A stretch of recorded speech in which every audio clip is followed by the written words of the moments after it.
I want to talk today about burial metamorphism. This type's a lot more subtle than something like regional contact or hydrothermal metamorphism, where they have very specific events like a mid-ocean ridge spreading and lava being percolated with water, or mountain building, things like that. This one's a little bit less discrete, but it's still interesting to think about and good to know. So I have here these three stages in time laid out. We start with one, and the thing I'll note here is that this will take place in a subsidence basin. Subsidence basin. So what does that mean? Well, the land is subsiding, right?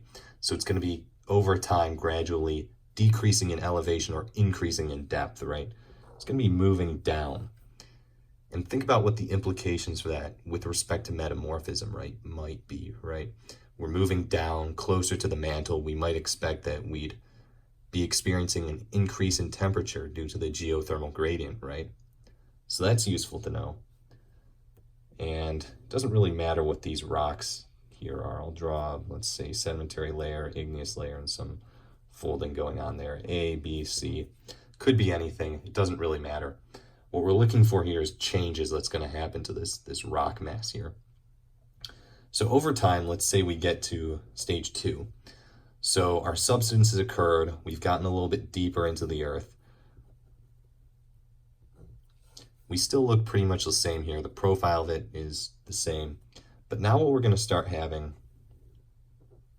I'll draw this here. What's going on here? Well, we're in a basin. Although I drew that flat, you can think of this maybe near the bottom of the basin where we're going to have sediment is going to eventually end up. So we're going to have sediment accumulation. That's the second step. Subsidence and sediment accumulation. Those are going to be the two key ingredients to making this type of metamorphism. So think about what's this doing, right? We're adding more height here to the rock. Call that delta H. And what that's doing is originally, let's look at the interface between A and the rest of the rocks here. They had some weight applied to them. Now, thanks to that extra layer of sediment that's being compacted on top of it, that weight's going to increase. I'll draw bigger arrows here.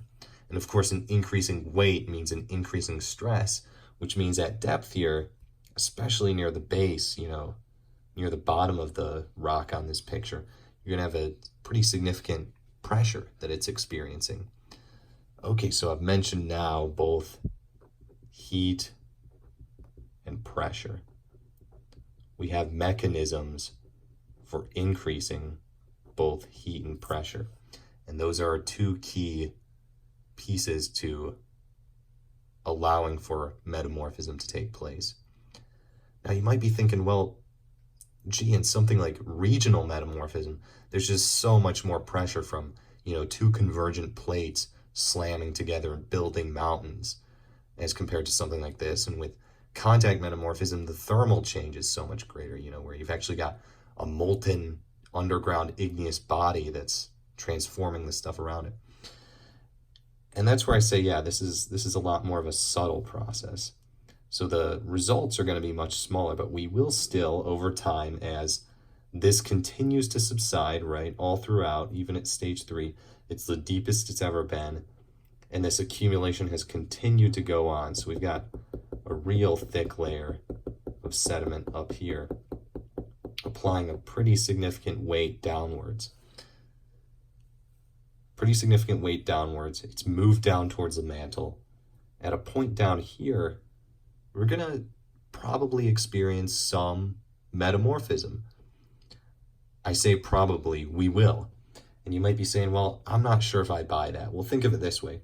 We're going to have a gradient, really, is what we're going to have. We're going to have some point in the rock mass. I'll stick with the igneous one here. We're going to have some point in the rock mass where eventually the conditions are met such that metamorphism can begin. And then as we go down, say to this point, very close to the bottom of the picture, the degree of metamorphism is going to increase. They're going to be higher grade metamorphic rocks. We're not going to get high grade gneisses with this process, with this burial metamorphism. but you should know the general relationship there. So the degree of metamorphism increases with depth. And if you're still not sold on it, let me explain it in this way. What's really going, watch the camera. What's really going on here is recrystallization. Recrystallization of these grains within these rocks here. So of course, before this metamorphism takes place, before the burying of these rocks began and gave us this burial metamorphism, this rock mass, it had properties. Maybe it was slightly metamorphosed. There was some weight applied to it. They had some strain energy associated with them. The grains had imperfections. Maybe they were slightly elongated or compressed or whatever. The deal is they're far from how they were at formation. So that's going to give us these strain energies that we're going to want to remove within the crystals. And it's just like, think about chemistry or thermodynamics. It's just like overcoming one of those activation energy barriers. The heat and the pressure that we associate with, the heat from the geothermal gradient and the pressure from being at a great enough depth, eventually those are going to give us enough energy to begin recrystallization. And that's going to begin with nucleation of smaller grains that will eventually grow a little bit and probably consume mostly original deformed grains. And that's going to increase the strength of our rock. And that's the key thing with this type of metamorphism. The strength goes up. That's a change in a physical property, of course. There's not much to speak of in terms of chemical alteration, but the recrystallization is the key thing. And the degree of recrystallization, which is the degree of metamorphism, is going to increase with this depth. Hopefully that makes sense. Now I'll tack this on at the end here. There's another type of metamorphism that's incredibly similar to this one that we call subduction. Subduction metamorphism. And the factors, all the theory that I've discussed here applies in terms of finding the right conditions, getting enough energy through heat and pressure. But instead of looking at rock mass subsiding over time and sediment accumulating on top of it to gradually increase weight and heat, we're going to be looking at, well, as the name, as you can probably guess from the name, an oceanic plate here that's subducting under your continental plate. So think about this. Of course, the oceanic plate is moving down. So that's going to provide the geothermal gradient. That's the heat aspect. And then these two plates are coming together. Even if you're not necessarily accumulating a lot of sediment, you'll have the accretionary wedge in here, but that's not going to be a significant source of weight, at least not distributed across the entire plate. You're going to have the compression here. That's your pressure. And then going down, you're going to get very close to the mantle. Of course, you've heard about oceanic plates diving into the mantle, right? You may have even heard the rumor that they melt down there. That's going to supply your heat, and that's going to allow for this subduction metamorphism to occur. Same theory, just a slightly different scenario compared to burial metamorphism. And because of the nature of this, because the stresses associated with converging plates are much larger than just the virgin stresses of rock sitting on top of rock, the grades of metamorphism associated with this type are generally going to be greater than burial. And that's all I really have to say about these two types of metamorphism.